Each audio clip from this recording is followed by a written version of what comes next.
राज्य सरकारने 19 जुलै 2012 पासून गुटखा मावा विक्रीवर बंदी घातली आहे. तरी पण कर्नाटकच्या सीमेवरील सोलापूर शहर जिल्ह्यात दरवर्षी सरासरी 1.5 ते 2 कोटींचा गुटखा मावा जप्त होतो.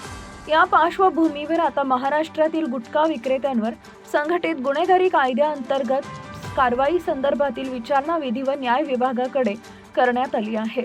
याशिवाय सध्या भारतीय न्याय संहितेतील कलम 123 नुसार इतरांना विष खाऊ घालण्याच्या कारणाखाली कारवाई होणार आहे. त्यात संबंधितास 10 वर्षापर्यंत शिक्षेची तरतूद आहे. शाळा महाविद्यालयापासून 100 मीटर अंतरावर गुटखा, मावा, सुगंधित तंबाखू, सिगारेट अशा वस्तूंच्या विक्रीवर विशेष निर्बंध आहे. मात्र शहरी भागात कायदा पायदळी तुडविला जात असल्याची स्थिती आहे.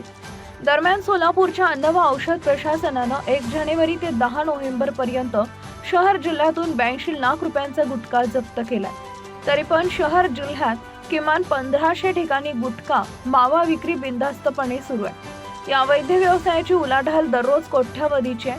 आता अशा विक्रेत्यांवर BNS मधील कलम 123 नुसार व कलम 59 नुसार कारवाई केली जाणार आहे.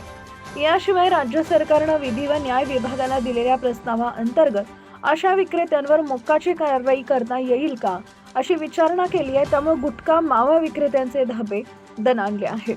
7 अन्न सुरक्षा अधिकारी व 2 सहाय्यक आयुक्तांमार्फत सोलापूर शहर जिल्ह्यातील गुटखा, मावा, संबंधित तंबाखू अशा बंदीच्या पदार्थ विक्रेत्यांवर कारवाई केली जाते. महाराष्ट्रात गुटखा बंदी आहे, पण शेजारील कर्नाटकात बंदी नसल्यानं ते पदार्थ सोलापुरात चोरून आणलं जातात. त्यावर विशेष लक्ष ठेवून कारवाया सुरू आहेत. गुटखा विक्री, साठा करणे, वाहतूक करणे अशा लोकांवर भारतीय न्याय संहितेतील कलम 123 प्रमाणे कारवाई केली जाते.